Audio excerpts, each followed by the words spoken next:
Episode की शुरुआत होती है और हम जायू को देखते हैं जो कि हॉस्पिटल के बाहर में काफ़ी ज़्यादा सैड होता है और बैठ के काफ़ी ज़्यादा रो रहा होता है। उसके बाद फिर हम देखते हैं फे को जो कि ऑफिस में काम कर रही होती है और अभी वर्किंग आवर भी ख़त्म हो गए थे, इसलिए मिंग उसे वहाँ पर पिक करने के लिए आता है और कहता है कि चलो दोनों साथ में ही चलते हैं। वो लोग साथ में जाते हैं और काफ़ी जगह घूमते फिरते भी हैं। दूसरी तरफ फिर से जायू अपने ऑफिस में जाता है तो लिंडा उसके पास में आती है। लिंडा उसे कहती है कि वो बिल्कुल भी ठीक नहीं लग रहा है, कोई परेशानी है तो वो उसे बताए। तो वो उसे बताता है। वो कहता है कि उसकी बहन वापस आ गई, जिसे सुन के कि लिंडा काफ़ी ज़्यादा खुश हो जाती है। वो कहती है कि जिया कब आई वापस, और तुमने ये बात मुझे बिल्कुल बताया भी नहीं।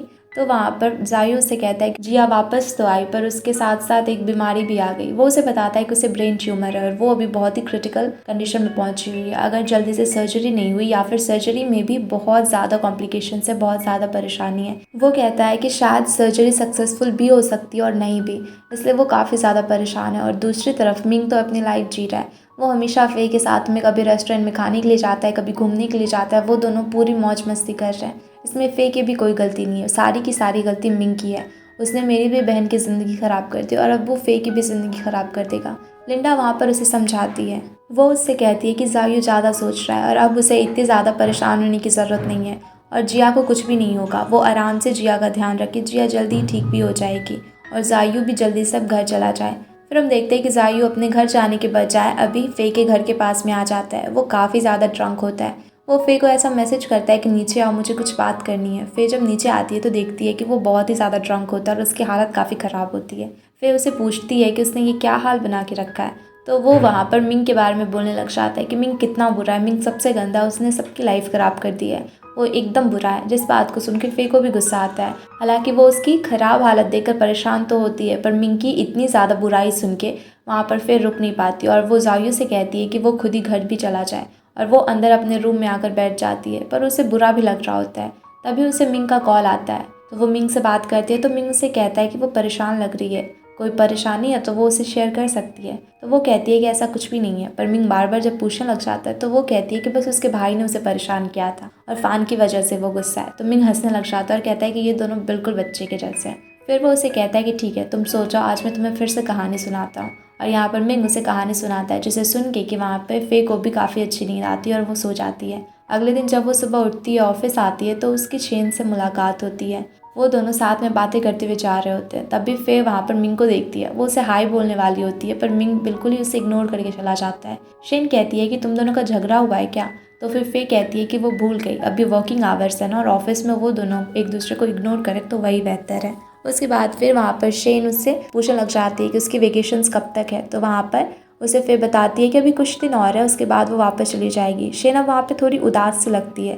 तो फिर उसे कहती है कि मुझे पता है, मैंने तुम्हारे साथ बहुत ही कम टाइम स्पेंड किया है, जब से आई हूँ तब से भी तुम्हारे साथ में मैं कहीं पे गई भी नहीं। फिर वो शेन से कहती है कि टेंशन मत लो, हम लोग अभी इस शो के ख़त्म होने के बाद में कुछ समय अच्छे से एक साथ बैठेंगे, मैं तुम्हें सारी बातें बताऊँगी, सब कुछ बताऊँगी और हम दोनों काफ़ी इन्जॉय करेंगे।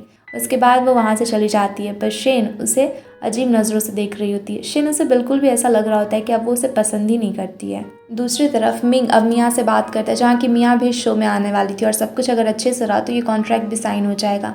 यहाँ ये सारी बात जाके मिंग के फादर को भी बताता है। तो मिंग के फादर वहाँ मिंग से मिलने के लिए आते हैं। वो उसकी तारीफ़ करते हैं और वो कहते हैं कि उन्हें पता था उनका बेटा सब कुछ ठीक कर ही लेगा।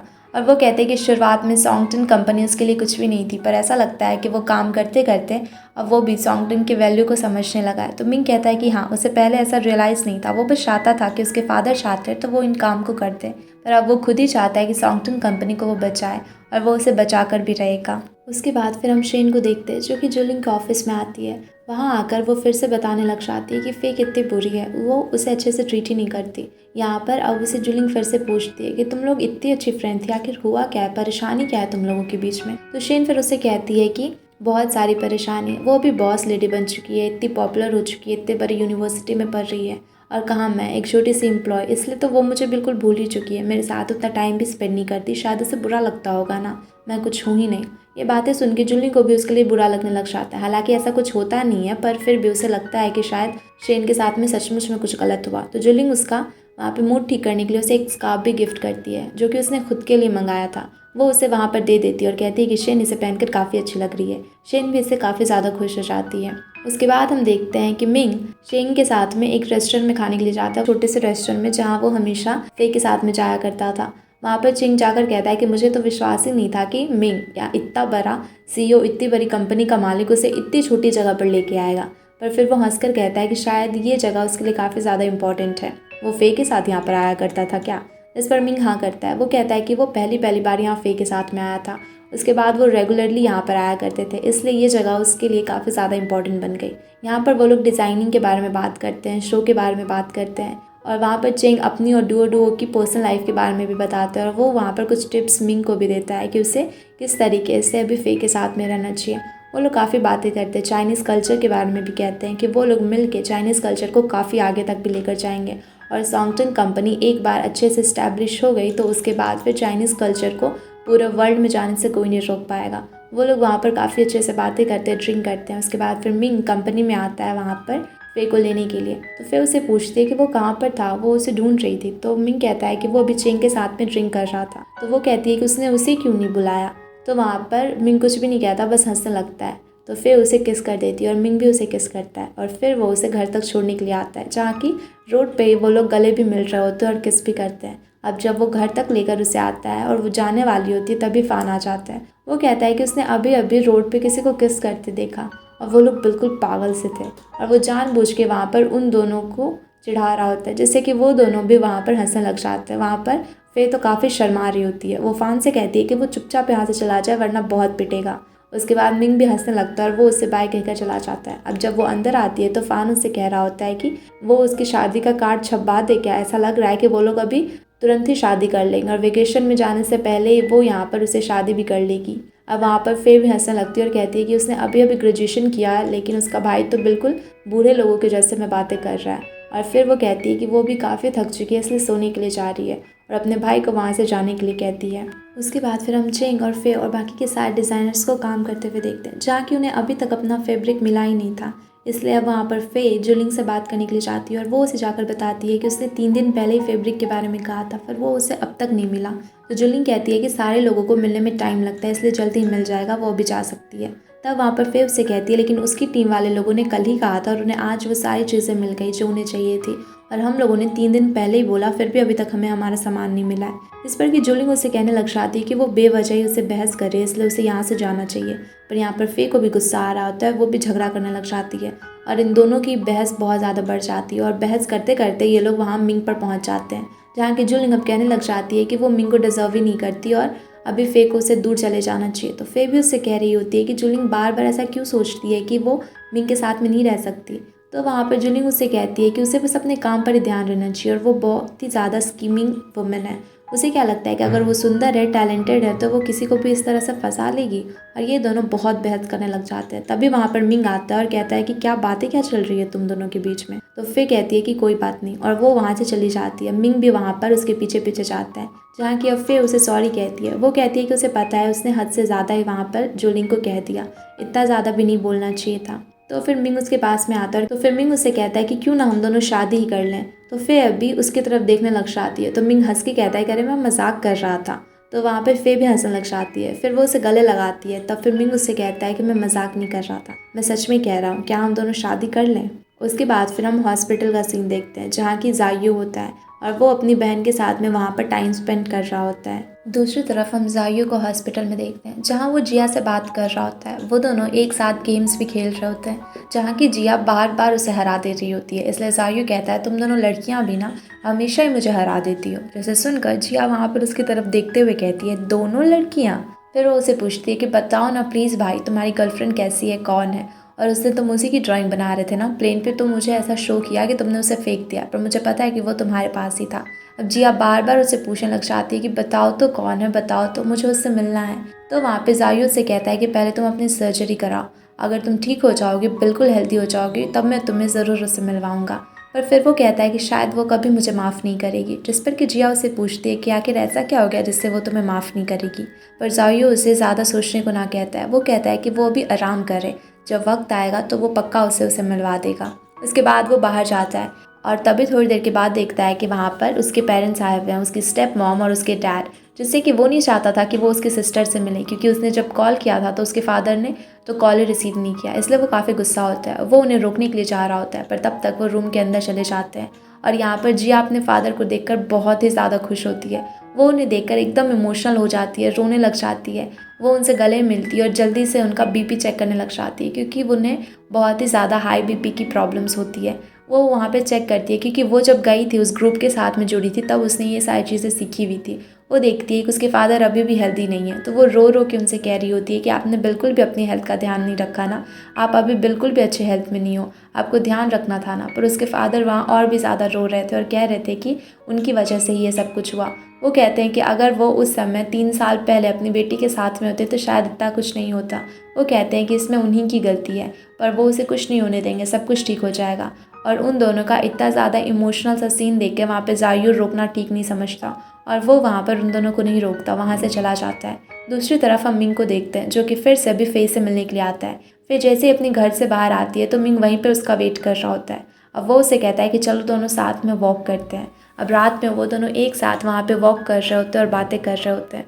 वो दोनों काफ़ी खुश होते हैं। यहाँ पर वो उसे बताती है कि कुछ दिनों के बाद शायद उसे फ्रांस भी जाना पड़े, और वो कहती है कि क्या मिंग उसे मिस करेगा। तो मिंग कहता है कि वो उसे बहुत मिस करेगा, पर वो टेंशन ना ले, क्योंकि वो बीच बीच में हमेशा ही उससे मिलने के लिए वहाँ पर आते रहेगा। फिर वो उससे मियाँ और उसके कॉन्ट्रैक्ट के बारे में भी बताता है और कहता है कि ये शो अगर अच्छे से हो गया तो मियाँ भी कॉन्ट्रैक्ट साइन करने के लिए रेडी है, और इसलिए वो काफ़ी ज़्यादा खुश है। अगर वो कहता है कि अगर ये कॉन्ट्रैक्ट हो गया तो कंपनी भी काफ़ी अच्छे स्टेट में आ जाएगी, और साथ ही साथ इतने ज़्यादा शो के पैसे की वजह से फाइनेंशियल कंडीशन तो ठीक होगा ही, और चाइनीज़ कल्चर को जो वो लोग बढ़ावा देना चाहते हैं वो भी हो जाएगा, और इंटरनेशनल स्टेज तक पहुंच जाएगा इनका कल्चर। वो लोग वहाँ पर काफ़ी खुश होते हैं, बातें करते हैं। अगले दिन सुबह जब फे ऑफिस जाती है तो वो चेंग से मिलती है, और वो वहाँ पर बातें कर रहे होते हैं। वो लोग अपने डिज़ाइंस के बारे में सोच रहे होते हैं कि किस तरीके से करें, पर अभी भी उसमें उसे कुछ मिसिंग लग रहा होता है। तो वो चेंग से कहती है कि आज वो अपनी टीचर मिस ली से मिलने के लिए जाएगी और उनसे कुछ एडवाइस भी मांगेगी। वो जब वहाँ पर जाने के लिए निकलती है तो काफ़ी बारिश हो रही थी और उसे कोई ऑटो भी नहीं मिल रहा होता है। वो परेशान हो रही होती है कि तभी वहाँ पर अम्ब्रेला लेकर मिंग भी पहुँच जाता है। मिंग उससे कहता है कि चलो मैं ही तुम्हें वहाँ पर छोड़ देता हूँ। अब वो जब गाड़ी में बैठता है तो वो उसे उसके बालों को भी अच्छे से पोंछ रहा होता है और अपना चश्मा भी देता है उसे पहनने को। वो दोनों वहाँ पर काफ़ी हंसते हैं, और अब वो लोग मिस ली के वर्कशॉप पे पहुँच भी जाते हैं। यहाँ पर मिस ली जब वहाँ पर फे को देखती है तो वो बहुत ज़्यादा खुश होती है। फे उनसे कह रही होती है कि देखो मैं कितनी ज़्यादा मोटी हो गई, पर वहाँ पर मिस ली हंस के कहती है कि एक माँ की नज़रों में उसका बच्चा हमेशा दुबला ही होता है। वो कहती है कि फे बिल्कुल भी मोटी नहीं हुई है, और फे भी उनकी बातें सुन के हंस रही होती है। अब वो दोनों वहाँ पर काफ़ी बातें करते हैं। वो उससे पढ़ाई के बारे में पूछती है, यूनिवर्सिटी, प्रोफेसर, सारी चीज़ों के बारे में पूछती है, उसके डिज़ाइंस वगैरह हर एक चीज़। फे उन्हें सारी चीज़ें धीरे धीरे आराम से समझा रही होती है, और कहती है कि कैसे उसके टीचर भी उसके डिज़ाइन से काफ़ी ज़्यादा खुश रहते हैं और उसे काफ़ी ज़्यादा प्रेज़ भी करते हैं। और मिस ली इन सारी बातों को सुनकर काफ़ी खुश होती है। उसके बाद फे उनसे कहती है कि दरअसल वो यहाँ पर कुछ एडवाइस लेने के लिए आई है। वो अपने डिज़ाइंस के बारे में बताती है कि वो लोग शो के लिए इंक टेक्निक का यूज़ कर रहे हैं, पर वो उसे काफ़ी ज़्यादा सिंपल लग रहा है और ये शो काफ़ी ज़्यादा बड़ा है, तो वो बस कंफर्ट ही नहीं चाहती, कंफर्ट के साथ कुछ अच्छी डिज़ाइनिंग भी चाहती है। तो वहाँ पर उसकी टीचर उसे समझाती है कि उसे किस तरीके से वहाँ पर हल्की स्टिचिंग का यूज़ करना चाहिए और कैप एम्ब्रॉयडरी का भी यूज़ करना चाहिए, उससे भी काफ़ी अच्छा होगा। और इंक टेक्निक तो उनके साथ में होगा ही होगा, और अगर वो यूज़ कर सकते हैं तो कहीं कहीं पे सुझाव एम्ब्रॉयडरी का भी यूज़ करें, और इन चारों चीज़ों को मिलाकर वो एक मास्टरपीस बना सकती है। उनकी बातें सुनकर यहाँ पर फे भी काफ़ी खुश होती है और कहती है कि उसे पता था कि अगर वो उनके पास में आएगी तो वो उसे काफ़ी अच्छे से आइडिया देंगे। यहाँ पर वो काफ़ी खुश होती है, पर फिर उसे याद आता है कि यहाँ पर तो मिंग भी आया हुआ था। वो कहती है कि मिंग भी तो आया था आपसे मिलने को, वो वहीं पर ऑफिस में ही वेट कर रहा होगा। मिस ली उसे कहती है कि तुम्हें पहले बताना चाहिए था ना, बेचारा न जाने कितने देर से वेट कर रहा है। फिर वो लोग मिंग के पास में भी जाते हैं, जहाँ मिंग भी उनसे बातें करता है, शो के बारे में भी कहता है, और वहाँ पे सारी चीज़ें पूछ रहा होता है। वो भी उनसे कुछ पूछता है कि अगर वो कुछ एडवाइस देना चाहें, कोई वैसी पेंटिंग जो वो दिखाना चाहें तो बेहतर होगा। तभी मिस ली एक पेंटिंग निकालती हैं जो कि उनके पास बहुत पहले से था, और वो काफ़ी ज़्यादा खूबसूरत होता है। वो कहती हैं कि अगर वो इंक टेक्निक का यूज़ कर ही रही हैं तो इस पेंटिंग का यूज़ करें। इसमें जो इंक टेक्निक से इसे बनाया गया है, उसी इंक टेक्निक से अगर वो लोग इसी डिज़ाइन के साथ में अपनी ड्रेसेस को डिज़ाइन करते हैं तो वो काफ़ी ज़्यादा अच्छा होगा। और ये सचमुच काफ़ी खूबसूरत था, जिसे देखकर वो लोग काफ़ी खुश हो जाते हैं। वहाँ पर मिंग फे से भी काफ़ी लवी डबी हो रहा था, और मिस ली उन दोनों को देखकर काफ़ी ज़्यादा खुश होती हैं कि ये दोनों साथ में कितने अच्छे लगते हैं। उसके बाद उनसे मिलने के बाद में वो दोनों पूरे वर्कशॉप में घूम रहे होते हैं, एक दूसरे से बातें कर रहे होते हैं। हर एक चीज़ देख रहे होते हैं। वहाँ पे इतने समय के बाद आने की वजह से काफ़ी ज़्यादा खुश भी होती है। अब मिंग और वो साथ में बैठे होते हैं, जहाँ कि मिंग उससे उसके डिज़ाइंस में हेल्प भी करता है। वो उसे बताता है कि ब्लू कलर, वाइट कलर, अगर ये इन कलर्स का यूज़ करें क्योंकि ये ओशन, सी और स्काई के कलर है, तो वो काफ़ी ज़्यादा वहाँ पे एलिगेंस डालेंगे और साथ ही साथ कंफर्ट भी डालेंगे, क्योंकि ये कलर भी हल्का है और काफ़ी ज़्यादा ब्यूटीफुल भी लगेगा उसके डिज़ाइन पे। अगर वो येलो शेड भी डाले और साथ ही साथ मिस ली के कहे हुए चीज़ों का भी यूज़ करे तो काफ़ी अच्छी डिज़ाइंस बनेगी। इससे फे काफ़ी ज़्यादा खुश हो जाती है। तो मिंग कहता है कि अब तुम्हारी हेल्प करने के लिए मुझे रिवॉर्ड तो चाहिए। तो वहाँ पर वो उसे किस कर देती है, पर मिंग फिर उसे किस करता है और यहाँ पर वो लोग काफ़ी ज़्यादा अच्छा सा टाइम स्पेंड करते हैं। फिर हम अचानक से हॉस्पिटल का सीन देखते हैं, जहाँ की जिया की तबीयत अचानक से बहुत ख़राब होती है और उसे ऑपरेशन थिएटर में लेकर जाया जाता है। यहाँ पर जायू और उसके पेरेंट्स भी काफ़ी ज़्यादा टेंस्ड होते हैं कि पता नहीं जिया की हालत कितनी ख़राब होगी। दूसरी तरफ मिंग आराम से फे के साथ में अभी खाना खा रहा होता है, तभी उसे किसी का कॉल आता है और वो जल्दी से वहाँ से निकल जाता है। पता चलता है कि जायू के डैड ने ही उसे कॉल किया था, क्योंकि वो चाहते थे कि मिंग थोड़ी देर जिया के साथ में रहे। उन्हें पता था कि जिया के साथ में अगर वो रहेगा तो जिया जल्दी रिकवर कर पाएगी। इस बात को जानकर जायू उन पे बहुत चलाता है। वो कहता है कि वो ऐसा कर भी कैसे सकते हैं, उसी इंसान की वजह से जिया की आज ये हालत है और उसी इंसान को वो कॉल कर रहे हैं। दूसरी तरफ मिंग वहाँ पर आ रहा होता है। वो गाड़ी में याद कर रहा होता है पहले के समय जब वो जिया के साथ में रहा करता था और उसने जब बोला था कि वो उसे बस एक बहन की तरह देखता है, तो जिया रोने लग गई थी और वो काफ़ी ज़्यादा बुरा फील कर रही थी। यहाँ पर मिंग भी वो सारी चीज़ें सोचकर काफ़ी ज़्यादा इमोशनल हो चुका होता है। वो हॉस्पिटल पहुँचता है, जहाँ की जायू बिल्कुल उसे अंदर जाने ही नहीं दे रहा होता है, पर सारे लोग उसे किसी तरह से रोकते हैं और मिंग को कहते हैं कि वो अंदर जाके जिया से मिले। अंदर वो जिया के पास में जाता है तो जिया से कहता है कि वो कुछ भी ना बोले। मिंग जानता है कि उससे गलती हो गई है और वो अब उससे माफ़ी मांगना चाहता है। वो उसका हाथ पकड़कर वहीं बैठता है और उसे हौसला भी देता है। दूसरी तरफ हम अभी फे को देखते हैं, जो कि घर आती है। वो बार बार उसे कॉल कर रही होती है, पर वो कॉल भी नहीं उठा रहा होता है। इसलिए फे परेशान होती है कि पता नहीं क्या हो गया। तो फे की मॉम उसे समझाती है कि उसे इतना ज़्यादा टेंशन लेने की कोई ज़रूरत नहीं है, वो बहुत ज़्यादा बिजी होगा, काम कर रहा है, तो इस तरह से बार बार वो कॉल कर उसे डिस्टर्ब ना करें और सब कुछ ठीक हो जाएगा। वो उसे समझाती है कि रिलेशनशिप में ऐसी चीज़ें होती है। वो हमेशा तो उससे मिलती है, हर दिन मिलती है, बातें करती है। अभी वो कॉल नहीं उठा रहा, कोई बात नहीं, वो कल वापस से उसे कॉल करेगी। और फिर फे भी समझ जाती है। अगले दिन जब वो फिर ऑफिस जाती है तो वो चेंग से मिलती है और मिस ली की दिखाई हुई सारी ड्राइंग्स भी उन्हें दिखाती है। और यहाँ पर चेंग भी काफ़ी खुश होता है, क्योंकि उसे ये सारी चीज़ें काफ़ी अच्छी लग रही थी और उसे पता था कि अगर वो इन सारी चीज़ों के साथ में ड्राइंग करेगा तो उसकी डिज़ाइंस और भी ज़्यादा अच्छी बनेगी। दूसरी तरफ हम मिंग के पेरेंट्स को देखते हैं, जहाँ की मिंग की मॉम कह रही होती है कि वो अभी जिया को देखने के लिए नहीं जाएगी, ये सही नहीं रहेगा। पर वहाँ पर उसके फादर कह रहे होते हैं कि उन्हें तो ज़रूर ही जाना चाहिए। दरअसल बहुत साल पहले ऐसा हुआ था कि 3 साल पहले उसकी मॉम ने ही जिया से ऐसा बोला था कि वो उसकी और मिंग की शादी करवाएंगे और वो ही ये सारी चीज़ें करवा रही थी। और इसकी वजह से वो बेचारी और भी अपने मन में मिंग को ऊपर मान के चलने लगी और अचानक से जब मिंग ने शादी से मना कर दिया तो उसका तो दिल ही टूट गया था और उसके बाद ही वो वहाँ से चली गई थी। इसलिए मिंग की मॉम अभी उससे मिलने के लिए नहीं जाना चाहती थी और उसके डैड उन्हें बार बार फोर्स करते हैं। वो कहते हैं कि कुछ भी हो उन्हें मिलने जाना तो पड़ेगा ही, क्योंकि बचपन से ही ये पाँचों एक साथ बड़े हुए हैं और जी आप इतनी ज़्यादा प्रॉब्लम के बाद अब वापस से घर आई है तो उन्हें तो ज़रूरी जाना चाहिए। और वो वहाँ पर उसकी मॉम को समझाते हैं कि वो लोग साथ में ही वहाँ पर चलेंगे। दूसरी तरफ अब जायू के डैड फिर से मिंग से मिलते हैं और वो उसे रिक्वेस्ट कर रहे होते हैं कि वो बहुत सारा टाइम अभी सिर्फ जिया के साथ में स्पेंड करें। पर मिंग वहाँ पर उनसे कहता है कि अगर वो इतना ज़्यादा टाइम फिर से उसके साथ में स्पेंड करेगा तो ये उसके लिए और भी ज़्यादा बुरा होगा। उसकी तबीयत ख़राब है, इसलिए वो उसके साथ में टाइम तो स्पेंड करेगा, पर वो उसे ये रियलाइज़ करवाना चाहता है कि उन दोनों के बीच में ऐसा कुछ नहीं हो सकता, इसलिए उसके फादर उसे फोर्स ना करें। उसके बाद हम देखते हैं कि दूसरी तरफ फे काफ़ी ज़्यादा तैयार होकर जा रही होती है, तो उसकी मॉम पूछती है कि क्या वो डेट पर जा रही है, जिस पर वो हाँ करती है। पर वो जब वहाँ पर खाना लेकर बैठी हुई होती है रेस्टोरेंट में, तो वो पूरा दिन तो वेट ही करते रह जाती है और वहाँ पर उससे मिलने के लिए मिंग आता ही नहीं है, इसलिए वो उदास होकर वहाँ से चली जाती है। दूसरी तरफ हम देखते हैं कि वो हॉस्पिटल में बैठकर जिया के पास में होता है, वो उसके बातें कर रहा होता है, तभी वहाँ पर जुलिंग भी आ जाती है और जिया उन दोनों को वहाँ पर देखकर काफ़ी खुश होती है। वो तीनों भी काफ़ी सारा टाइम स्पेंड करते हैं और बात भी करते हैं। अब जुलिंग को घर छोड़ने के लिए मिंग जा रहा होता है, जहाँ की जुलिंग उसे रास्ते में कह रही होती है कि मिंग अगर ज़्यादा टाइम स्पेंड करेगा जिया के साथ तो ये अच्छा है, क्योंकि उसे ऐसा लगता है कि जिया अभी भी उसकी केयर करती है, इसलिए मिंग को एटलीस्ट जब तक वो रिकवर ना हो उसके साथ में टाइम स्पेंड करते रहना चाहिए। दूसरी तरफ फिर हम जायू को देखते हैं, जो कि अपने घर पे डैड को कह रहा होता है कि वो इस तरीके से मिंग को ना बोलें कि वो बार बार सिर्फ जिया के साथ में रहे, इससे लास्ट में फिर से जिया ही हर्ट होगी। पर उसके डैड बिल्कुल भी उसकी बात पर ध्यान नहीं देते, इसलिए वो गुस्सा होकर वहाँ से निकल जाता है। तभी उसे वहाँ पर फे के बारे में याद आता है, तो वो उससे मिलने के लिए चला जाता है। फे अभी अकेले अकेले घर आ रही होती है क्योंकि मिंग तो वहाँ पर आया ही नहीं। तभी रास्ते में उसे जायू मिल जाता है। वो उसे कहता है कि तुम्हें मिंग से दूर रहना चाहिए, वो अच्छा इंसान नहीं है, तुम गलती कर रही हो। पर यहाँ पर फिर से फे को उस पर गुस्सा आ जाता है। वो कहती है कि उसे अपने काम से काम रखना चाहिए और वो इस तरह से बार बार उससे बातें करने के लिए ना आया करे, और ये कहकर फे वहाँ से चली जाती है। अब हम बाई को देखते हैं, जो कि अपनी कंपनी की सीईओ बनने के बाद में तो अब उसने सारे लोगों को बस परेशान ही करके रखा था। वहाँ के कोई भी एम्प्लॉयज़ उसकी बात को मान ही नहीं रहे होते। इसलिए जब उसका असिस्टेंट आता है उसे बताने के लिए, वो उसके कान में बोलने को चाहता है, पर वो कहती है कि सारे लोगों के सामने में बोलो ताकि वो उनका ट्रस्ट जीत सके।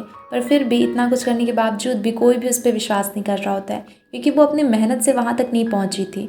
इसलिए कोई भी उसकी बातों को फॉलो करने के लिए बिल्कुल भी रेडी ही नहीं होता है। दूसरी तरफ हम फे को देखते हैं, जो कि चेंग के साथ में उस सारे जगह पे घूम रही होती है जहाँ की अभी उनका शो होने वाला है। वो वहाँ की डेकोरेशन और बाकी की सारी चीज़ें देख रही होती है। वो चेंग के साथ में वहाँ पे डिज़ाइंस को भी डिस्कस करती है कि उससे अभी भी ऐसा लग रहा है कि वो परफेक्ट नहीं है। तभी चेंग उससे कहता है कि कोई भी चीज़ दुनिया में परफेक्ट नहीं होती और इम्परफेक्शंस ही उसे खूबसूरत बनाते हैं। और यहाँ पर अब उसकी बात को फे भी समझ जाती है। वहाँ पर मिंग भी आता है। मिंग को इतने टाइम बाद वहाँ पर देखकर वो काफ़ी खुश होती है और वो दोनों वहाँ पर एक दूसरे से थोड़ी देर बातें भी करते हैं और काफ़ी खुश होते हैं। उसके बाद हम हॉस्पिटल का सीन देखते हैं जहाँ की जायू अपनी बहन के पास में जाता है। वो उससे कह रहा होता है कि वो सर्जरी क्यों नहीं करवाना चाहती है, जिसपे कि जिया उससे कहती है कि नहीं, वो नहीं चाहती है कि सर्जरी हो। अगर सर्जरी होगी तो उसकी तबीयत और भी ज़्यादा ख़राब हो जाएगी। अभी कम से कम वो उन सारे लोगों के साथ तो है, क्या पता सर्जरी के बाद में वो उन लोगों को देखने के लिए ज़िंदा ही ना बचे, क्योंकि ये सर्जरी काफ़ी ज़्यादा ख़तरनाक है। जब वो अफ्रीका में लोगों की हेल्प कर रही थी तब उसने बहुत सारे लोगों को इसी डिज़ीज़ के साथ में देखा था, और ये कॉमन नहीं है, इससे तबीयत और भी ज़्यादा ख़राब हो सकती है। और वो नहीं चाहती कि अभी उसके पास में जो कुछ दिन है अपनी फैमिली के साथ में स्पेंड करने को, वो भी वो सर्जरी का रिस्क लेके ख़त्म कर दे। इससे जायू परेशान हो जाता है, पर फिर कहता है कि चलो मैं बाहर तुम्हें घुमाने को लेके चलता हूँ। वो उसे बाहर लेकर जाता है और दोनों बैठ कर बातें कर रहे होते हैं, जहाँ की जिया उससे उसकी गर्लफ्रेंड के बारे में पूछने लग जाती है। वो उसे पूछने लग जाती है कि मुझे उस लड़की से मिलवाओ जिसे तुम पसंद करते हो। तो जायू उसे कहता है कि वो उसे मिलवाएगा और वो सारे लोग एक साथ अम्यूज़मेंट पार्क भी जाएंगे, घूमेंगे भी, पर पहले उसे ठीक होना पड़ेगा। जितनी जल्दी वो ठीक होगी उतनी जल्दी वो सारे लोग वहाँ पर जा पाएंगे। उसके बाद हम मिंग के घर का सीन देखते हैं, जहाँ की मिंग की मॉम उसके डैड को कह रही होती है कि वो सारे एक्सपेंसेस देगी हॉस्पिटल के, जिया की तबीयत ख़राब होने पे सब कुछ वो करेगी, पर वो उससे मिलने के लिए बिल्कुल भी वहाँ पर नहीं जाएगी। जिससे उसके डैड फिर से उसे कह रहे होते हैं कि वो गलत कर रही है। बचपन से उसने उस बच्ची को बड़ा होते हुए देखा और अब वो कैसे इसे छोड़ सकती है।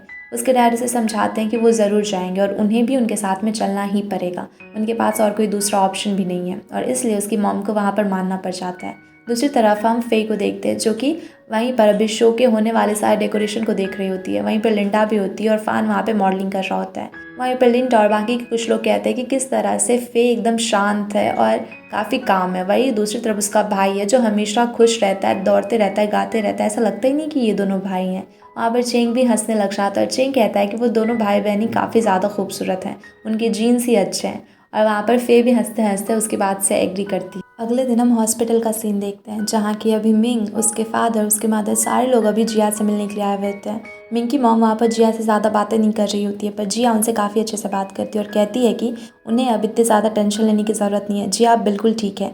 और वो नहीं चाहती कि उसकी मदर इस तरह से कोई भी गिल्ट रखे। वो पास्ट को भूल चुकी है और इसलिए अब सारे लोग भूल कर एक साथ प्रेजेंट को अच्छे से जिए। इससे उसकी मॉम को भी थोड़ा कंफर्टेबल फील होता है। दूसरी तरफ अभी हम देखते हैं कि जू वहाँ पर फे से मिलने के लिए गई होती है। वो दोनों बातें कर रहे होते हैं, गलती गलती से जू के मुंह से ऐसा निकलने वाला होता है कि शायद वो मिंग अभी हॉस्पिटल में होगा, पर वो किसी तरह से बातों को संभाल लेती है। पर तभी वो पीछे जाते जाते कुछ सामान को अपने ऊपर गिराने वाली होती है।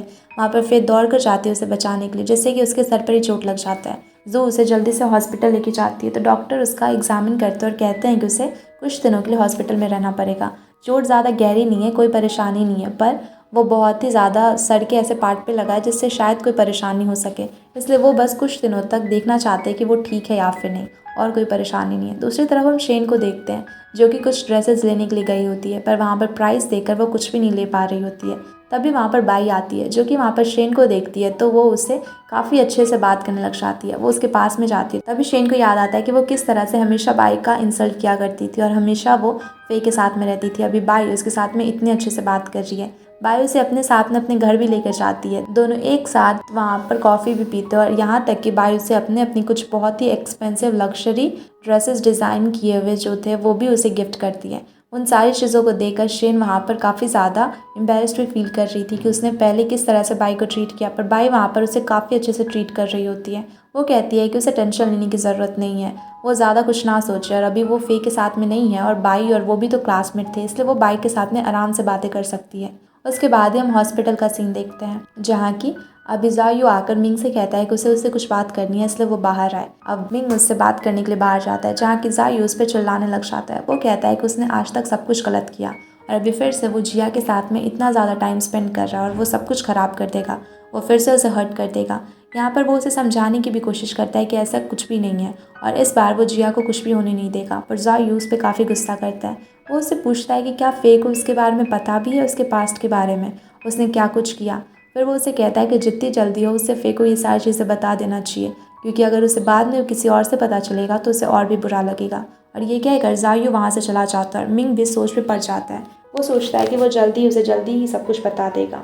थोड़ी देर के बाद में वो उसे कॉल भी करता है, पर वो भी हॉस्पिटल में होती है, इसलिए वो बिल्कुल भी कॉल को रिसीव नहीं कर सकती थी, क्योंकि वो वीडियो कॉल था। इसलिए वो फटाक से जू को मैसेज करती है कि जाकर अपने भाई को रोको। जू ये मैसेज देखती ही भागती है मिंग के कमरे की तरफ। वो जाकर उसे परेशान करने लग जाती है। वो कहती है कि बहुत ही ज़्यादा इमरजेंसी है, उसे जल्दी से आना पड़ेगा, कुछ तो करना पड़ेगा। इसलिए वो कॉल पर बात कर रहा होता है वहाँ पर, लेकिन बात करते करते वो फे से कहता है कि कोई परेशानी हो गई है, देखो जू बहुत परेशान करी है, इसलिए मैं बाद में बात करूँगा। और अभी फे किसी तरीके से बच जाती है। और जब वो बाहर जाता है और जू से पूछता है कि क्या इमरजेंसी है, क्या परेशानी है, तो जू से कहती है मैंने तो बस बेड लगाया था फ़ैन के साथ में, ये तुम्हें रूम से कौन पहले निकाल सकता है। इस वजह से मिंग उस पर काफ़ी गुस्सा करता है और अंदर चला जाता है। पर अभी वहाँ पर फे किसी तरह से बच गई थी। वो यहाँ पर जू को कॉल करके थैंक यू कहती है और कहती है कि बाल बाल बच गई। फिर वो उसे कहती है कि वो अगले दिन जाके उसका कुछ इंपॉर्टेंट सा सामान भी घर से ले आए, छिप के जाए, क्योंकि वो नहीं चाहती कि फ़ान को पता चले कि वो हॉस्पिटल में है, वरना वो भी बहुत ही ज़्यादा परेशान हो जाएगा। तो जू कहती है कि वो कल ही जाकर उसका सामान ले आएगी। अब अगले दिन वो छिपते छिपाते किसी तरह उसके घर में घुस जाती है और सामान लेने लग जाती है, पर तभी वहाँ पर फ़ान को किसी की आवाज़ सुनाई देती है और वो अंदर घर में चेक करने के लिए आने लग जाता है। और इसी के साथ में ये एपिसोड भी यहीं पे ख़त्म हो जाता है। Thanks everyone for watching. और वीडियो अच्छी लगी हो तो वीडियो को लाइक करके चैनल को सब्सक्राइब ज़रूर कर देना।